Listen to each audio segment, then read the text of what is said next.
Hey everybody, just another little glimpse in my journey, my rug journey, or any kind of transition on your Jelly Roll colors.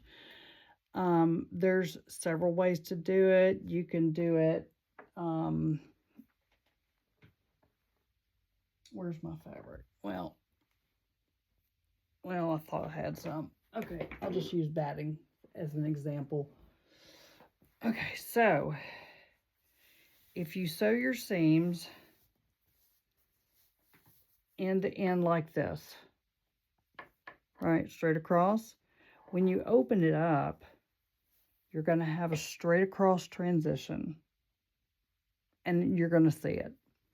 The other way to do it is you lay it at a 90, and you sew it across. That way, when you flip it, and you can press it if you want to. I usually don't. I just cut the extra seam off. Then if you can see this, the transition is a whole lot less. And that's awesome, okay? But I am even a little bit more picky. So what I do is when I get to the area, the length of my inner rug or whatever, when I'm transitioning colors, I take it and I rip it back I rip all the serpentine out, maybe 8 inches. Get up there and stay up there.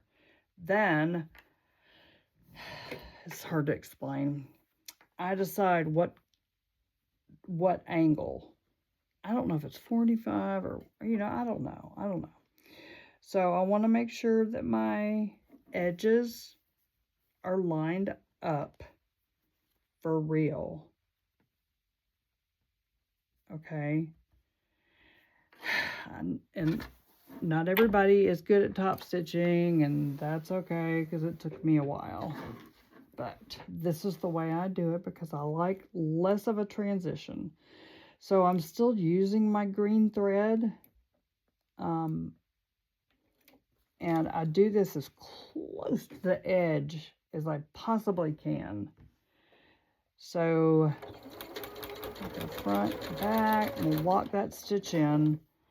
And then I'm going to make sure that I iron one side so I can really, really see what's going on here, right? So I'm just going to top stitch as close to the edge as I possibly can. And I promise you, you're not going to be able to see this at all. Not at all. So then I'm going to trim this extra fabric off. But my things don't want to stay on the table. So I'm going to trim this extra fabric off so it doesn't give me a big lump here. I know you can't see me, but yeah, you can. I'm just trimming this excess fabric off. Really trying. Scissors are a challenge today. So that I can take my clips off. Now I've got to sew I've got to sew it back together, right? Got to do my serpentine back together. So this is what I was telling y'all in the last video, that I cut both my batting and my material 5/8. 2.5.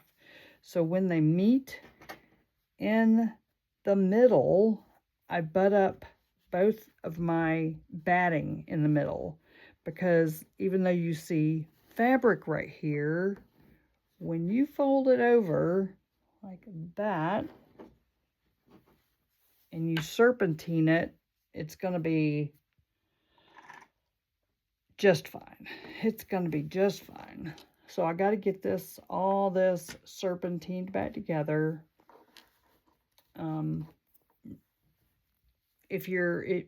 lot of people just sew till they run out of color and add another color, and that's fine. I'm just super particular about how much. Oh, look at that. It came out really close. I'm super particular about what was I even saying? I don't even know. Super particular about everything. About everything. So again, we're just going to fold that over, and I'm going to put my clips on here just so it kind of stays. I'm not going to waste your time by showing you how I serpentine it, because you probably kind of already know what it's going to look like. Okay, so here's what I'm saying is your transition line will be longer on both sides, and so your eye is not going to jump to it. Okay, we're going to go ahead and serpentine it. All right, so serpentine is 9, and I do a 6 and a 2.5. So what I do, place it right in the center, center this up. I'm going to do a lock stitch, and then now it's going to do a lock stitch. Okay. And then I'm just going to put my serpentine back in there. And then I've got the amount of rows. Where's my, oh well. I've got the amount of rows that I want in my color. Yeah, my machine's way slowed down. And of course you got to go back and trim your threads. So, okay. Locking that seam in, cut my thread. And so when I trim all these threads, you will barely even notice. So now I can just continue on. And the reason I did that, let me explain.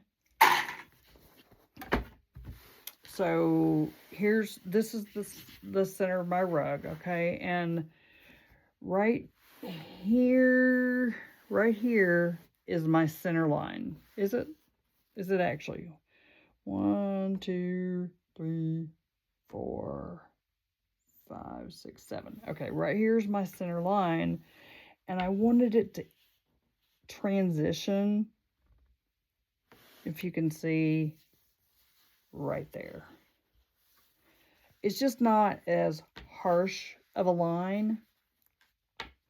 And so then when I lay it down, I can press it. And the other thing you have to be careful about is that, example, I like to sew mine with the open seam on the out. I just feel like it lays better, but that's just me. So I'm going back to a zigzag, and I do a 6 on my zigzag, 8, 9, 6, and a 2, right? 6 and a 2, 6 and a 2. I had to think about it for a minute. And I'll line my little seam up. I'm gonna do a lock stitch. It's just neater than going like back and forth.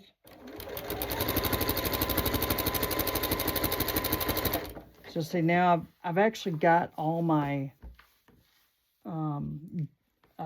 gathering pressed down, so it's not quite as hard. So I can focus more on keeping my seam on both sides, because I've already pressed it like that. And then if you can see, let's turn it, because I don't really want to take it out of my machine. My transition line is a little bit longer, and I just and it almost gives it a curved effect. So see, I top stitched it. You really can't even tell it. But anyway, my rug is laying very flat, and I just wanted to show you another way that I do my rugs.